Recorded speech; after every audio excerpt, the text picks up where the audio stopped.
HP's founders were once hailed as the fathers of Silicon Valley, dominating personal computing, printing, and even selling to Walt Disney back in the 1940s. But all of this changed when a new CEO took the lead, who became one of the most hated executives in business history. Within a few short years, HP stock price plummeted, their market share crashed, and over 30,000 employees lost their jobs. How did things go so bad for HP in such a short amount of time? Who's behind this disaster?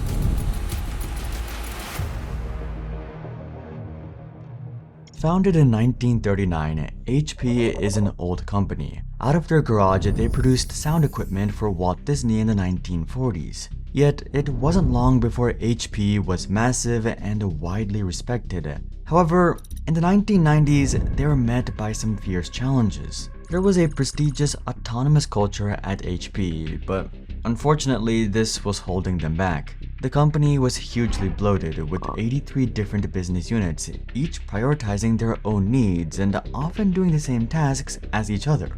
Employees expected regular bonuses, whatever their level of effort. HP was no longer a technical leader, but had evolved into a huge bureaucracy resistant to change. HP was quickly losing ground to competitors like Dell, IBM, and even Apple. The company needed something fresh, a leader to unify all these divisions to put HP back on top. Enter Carly Fiorina. Fiorina was a rising star. Rising up in AT&T, she was described as one of the greatest salespeople in the industry. She had just made a name for herself after leading a spin-off from AT&T, Lucent, which saw an IPO raise of over $3 billion, one of the highest in history. Fiorina then led the company's new growth into the telecommunications industry. In fact, in 1998, she was placed #1 on Fortune's 50 most powerful women in American business. Carly Fiorina was at the top of the business world. Then came her next pivotal opportunity. In 1999, the board of HP quickly and eagerly appointed her as CEO, making Fiorina the first woman CEO of a Fortune 20 company. Not only that, she received a larger signing offer than any of her predecessors. Though there was something strange about this. While accomplished, Fiorina had no CEO experience. Yet, she was going to lead one of the largest companies on the planet. Everyone was watching and eager to see what she could do. What was she going to do differently? Was she exactly the thing HP needed? Well, Fiorina had plans to dominate the computing space, specifically to overtake IBM and Dell. Her first move was to change the company's philosophy, specifically go back to the rules of the garage. This was the work philosophy of Silicon Valley, 11 rules that encapsulate the very founding of HP by Bill Hewlett and David Packard in their garage. Some of these rules include radical ideas are not bad ideas, invent different ways of working, and believe that together we can do anything.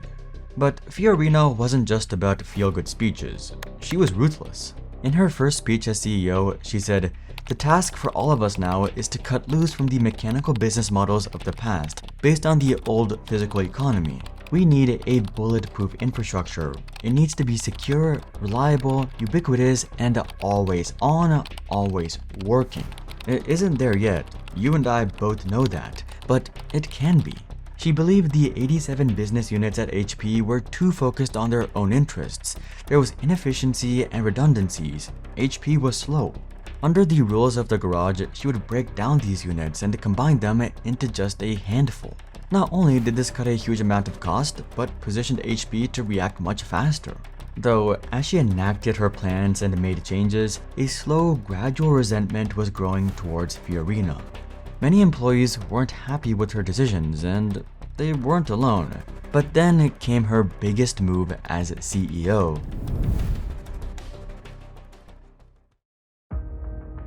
Shortly into Fiorina's tenure, she revealed a plan. HP would merge with another company, Compaq, a computer company. But these companies were massive. The acquisition would cost HP $25 billion, and the effort to merge both businesses would be costly and messy. At the time, HP had 84,400 employees, while Compaq had 63,700 employees. But to Fiorina, this seemed perfect. HP was dominant in printing, software, and some background markets, but they were falling behind in computing, an industry that was expected to explode in the next few years. Compaq, however, was one of the largest firms in the computing space. Fiorina and the consultants found that HP was strong in markets where Compaq was weak, and vice versa. The merged companies would theoretically be able to find some cost savings by eliminating redundant facilities and personnel. This should hopefully empower HP to dominate the computing industry. They could surpass their competition, but not everyone was happy with the plan. Proposition had immense pushback. Current and past employee stockholders largely opposed the merger. They doubted that HP's culture could survive the influx of so many new workers. Then a proxy fight broke out within the board of directors. The biggest opponent of Fiorina was Walter Hewlett, a board member and the eldest son of HP's founder. Hewlett believed this would spell disaster. With over 60,000 new staff, many HP employees would lose their jobs. But Fiorina didn't care. In fact, she ignored Hewlett's opposition and dismissed him as an academic and a musician in a letter to shareholders.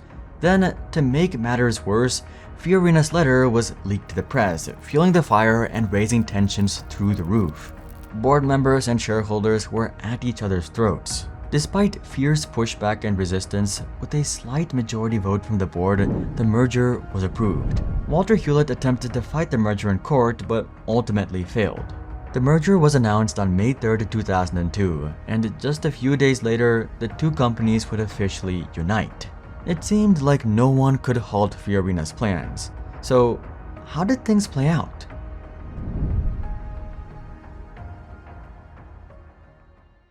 At first, the HP Compaq merger seemed like a success.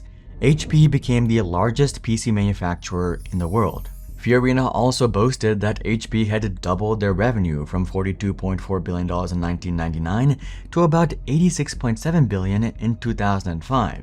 We took the growth rate from 2% to 9%. We quadrupled the cash flow. She said the two companies fit together like a zipper, but in reality, this was far from the truth. The merger wasn't just messy, it was a disaster. It turns out that Walter's objections were entirely justified. Firstly, this doubling of revenue wasn't actually true. This was just the added revenue from acquiring Compaq. Despite her insistent claims, HP's net earnings actually decreased from $3.1 billion in 1999 to $2.4 billion in 2005. Profit margins in the PC industry were razor thin. Not only that, prior to the merger, Compaq was already falling well behind competitors. Dell had just surpassed them as the top of the industry, and between 2000 and 2002, Compaq's share value dropped by half. But as it turns out, Fiorina's problems went much deeper. In one of her first meetings with her top managers, Fiorina interrupted a presentation to say, "Let me make something very clear. You will make your numbers. There will be no excuses, and if you can't make your numbers, I will find someone who can." Ironic given how she couldn't deliver an increase on HP's earnings herself. Though this didn't stop her from cost cutting. She was often called Chainsaw Carly after she cut 2,000 jobs in the tech crash. In 2001, a survey of 8,000 employees revealed widespread unhappiness about poor communication and poorly implemented decisions. This was a complete reversal of earlier surveys, which found that HP had some of the highest employee satisfaction scores in corporate America. She wasn't particularly liked by the board or shareholders either.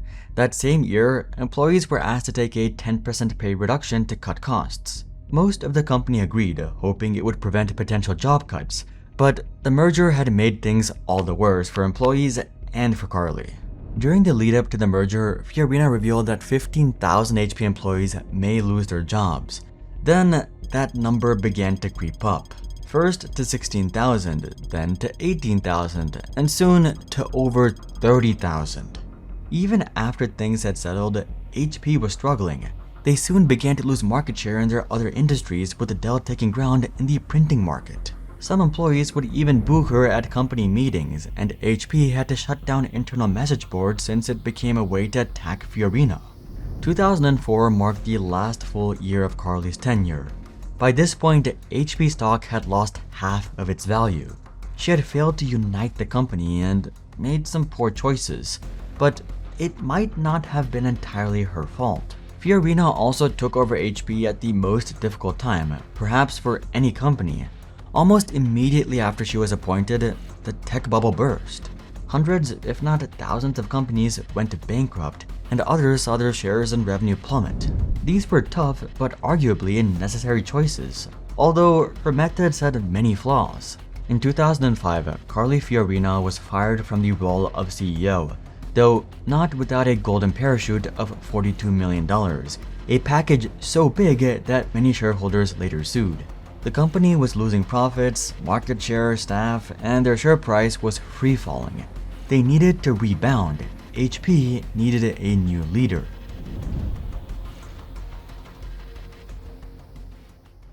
Two months later, the board of directors appointed a new CEO, Mark Hurd. This was a much better choice. Not only did Mark have actual CEO experience, but he had just turned around another company from hardship, NCR. But HP was in a tough spot. So what did Hurd do? Well, he became the anti-Carly. Hurd was noticeably different. He avoided the spotlight, turned down interviews, didn't attend technology shows, universities, or the World Economic Forum. All things that Carly did frequently. First, Hurd spent a day working at a local Best Buy. HP's road to success was still in personal computing, and he wanted to learn how customers viewed their products. Then he formed his strategy. In 2006, HP turned their marketing around, focusing on personal computers. Their new slogan was, "The computer is personal again." A huge campaign was launched to promote their new line of computers, primarily low to mid laptop models. He also began to mend HP's culture, reforming business divisions, but with a focus on accountability and results. But it wasn't all good news for employees. Even after Carly Fiorina had left, HP was still in crisis mode. Hurd had to continue slashing expenses, which included laying off another 14,500 staff to regain profitability. But Hurd's approach was different. While he and Fiorina both had massive layoffs, he at least had some self-awareness, saying, "I don't want to forget we took 15,000 jobs out of the company and told a lot of employees to go home and tell their families that they no longer have jobs." Unlike Fiorina, Hurd at least had some level of empathy, which employees saw and appreciated. So how did things pan out? Well, in the first few years after Hurd's tenure as CEO, HP's stock price more than doubled. Soon, HP became a serious competitor in affordable computing. By the end of the 2007 fiscal year, HP reached the $100 billion mark for the first time. But this was only possible thanks to the Compaq merger. So who was really responsible? Fiorina's instinct to merge with Compaq was correct. It positioned HP to dominate the PC market and allowed them to catch up to their competitors. But it was in the execution where she failed. Where Fiorina failed and where Hurd excels was in educating HP managers and employees on how to realize the cost and operational efficiencies and translate those into higher margins for each business. Now, I do want to note that it hasn't been all sunshine and rainbows for HP. They've since had to split up into two different companies, do a bunch more layoffs, and pivot quite a bit to keep up with the modern world of cloud computing.